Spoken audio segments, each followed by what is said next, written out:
How do you determine when a society is in decay? When a culture has begun to degrade and eat itself? Maybe you look to the hordes of drug addicts lining our city streets, openly buying and selling, consuming their drugs. But maybe you look to the young, to the youth. What are their dreams? What are their aspirations? And will they achieve them? There is a crisis in the world today. It's changing society, and it's changing our culture.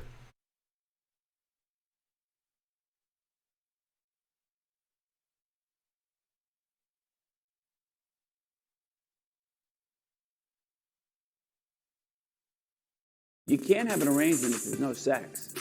Don't treat me like an ATM and I won't treat you like a hooker.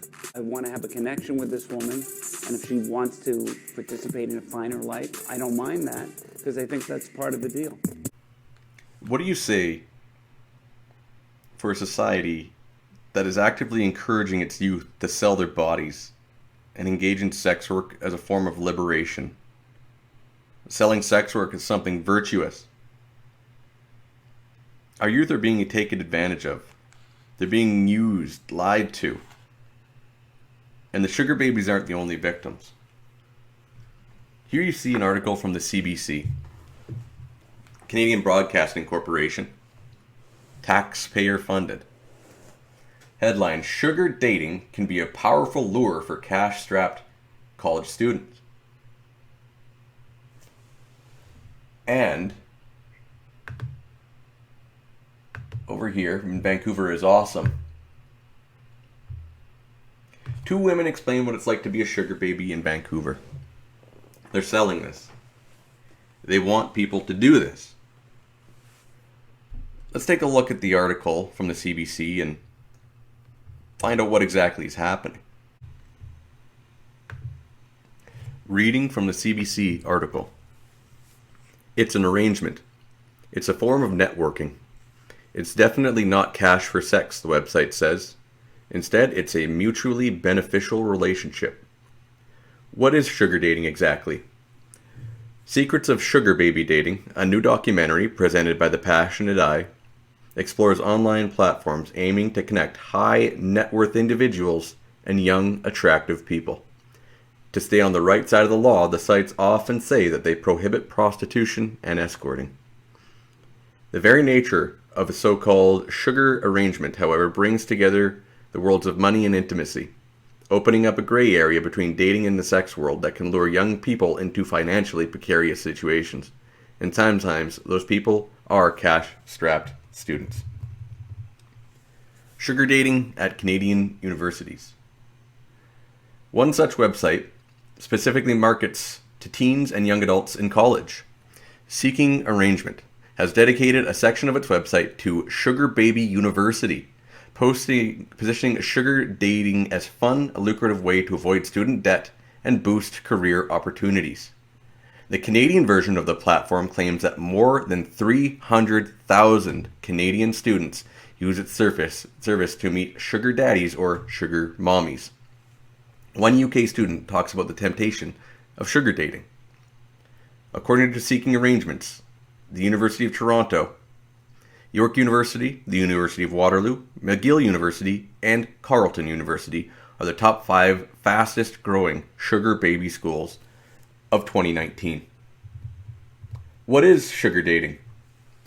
In the documentary, BBC journalist Tiffany Sweeney creates a profile on Seeking Arrangements UK site that promises to introduce wealthy men to beautiful women. In Sweeney's fake profile, she says she's 18 years old and attending university. She posts pictures of herself fully clothed in casual wear. Sweeney writes a neutral profile and responds to messages in a non-flirtatious way. Sweeney says that the aim was to see how sugar daddies would attempt to start a relationship without the direction from her. In my experience, of the hundreds of messages I received, I would say there were only a couple of responses where the men showed interest in me and my fake profile. They would ask me, "What are you studying?" and "What are things that interest you?" But the majority were basically like, "Do you want to have sex for this amount of money at this hotel room? I can meet you there." It was straight to the point, just like that. Valentina and Luke. Sugar dating in the UK. The documentary features 18-year-old Valentina, a student in London who has 7 sugar daddies and brings in thousands of dollars each month. Most of the men are more than 40 years old, and she says the relationships are both emotional and sexual.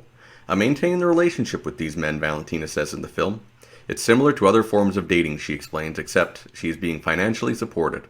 Luke, 22, is a student in Nottingham who created a profile when he struggled to afford food and rent. He went on a few dates with a man in his 50s before agreeing to have sex, for which he is paid roughly $100 each time. Sometimes afterwards, Luke says in the documentary, you kind of just want to go back to bed and sort of curl up by yourself just to make yourself feel better. These are two examples are strikingly different. Valentina appears confident, considers the arrangement reasonable. Luke expresses shame, but he still needs the money. Valentina is like the top of the spectrum, Sweeney says, the elite sugar baby, if you will. But there are extreme cases where girls have made a lot of money, but I think for the majority it's Luke. They don't want to be doing this. Sugar babies are vulnerable to scams and predators. The documentary explores how sugar babies on these websites are susceptible to scams and predators. One 26-year-old woman living in New York, Chandler, arranged for paid sex when she met a man on Seeking Arrangement. Chandler said the man did not pay her for sex, and she eventually went public with her experience, revealing an alleged predator as other women came forward to say the other story about the man. There really is a dangerous side to sugar dating, Chandler says in the documentary. Every time you go up to that hotel room, you don't know what can happen. Sounds like prostitution. Sugar dating is sex work, says journalist. After interviewing a range of sugar babies and having their own experiences with fake profiles, Sweeney agrees that sugar dating can be quite dangerous. Sweeney says websites appear to be predominantly used by older, wealthy people who have sex with young people with expectation that the cash will be exchanged. When I started making this documentary, I wanted to understand how different sugar dating is to escorting and prostitution, she says in the film. I personally think sugar dating is sex work, and I don't think there's any other way of saying it. Our youth are being taken advantage of. They're being used, and they're being lied to. And the sugar babies aren't the only victims. How does a functioning society work? Typically, you'll have college-age women and college-age men dating and creating families together. They're both just starting out in life and they don't have much. The man can offer a future and maybe the woman wants kids. But what if the women on these college campuses start getting onto sugar baby sites, and now the 20-year-old men who don't have any money, probably don't have a car, they're in college, they're competing with men at the top of their industry. Men with luxury cars, multiple homes, cash to throw around, and they're buying the love and the time of these college-age women. So what are the college-age men supposed to do? They've been left alone. They've been left out in the lurch. They're sad. They don't see a way that they're going to have a family. And at the end of the day, when that sugar baby turns 24, 25, whatever it might be, that sugar daddy or mama is going to go back on the site and look for a new 18 or 19-year-old and leave them. Now, they don't have their sugar daddy or sugar mama. They don't have a relationship with someone their age. They don't know how to date real. Maybe we can start to see why society is falling. Maybe we can start to see why this isn't working. We can see here, I am not a sex worker. Jen, 28, tells VIA that she joined Seeking Arrangement about 3 years ago when she moved from Alberta to Vancouver. While she's had a few great connections, she notes sometimes you meet people and you don't hit it off. Jen has also been seeing a man since he started using the service 3 years ago, but says it's hard to call it a true relationship, partly because of the age difference. He's in his 60s, and because he doesn't have a lot of time, that said, he's helping her launch her own business, and that they care about each other. Jen underscores long-term arrangement isn't sex work. While she is intimate with him, she says it's not an exchange. Not a sex worker. I'm sure it's not the money, right? In Canada, the numbers suggest that there are about 1.5 million people actively engaged in some kind of university or college degree, some kind of experience learning. 1.5 million, and of those 1.5 million, at least 300,000 of them have sugar dating profiles. That's like 20%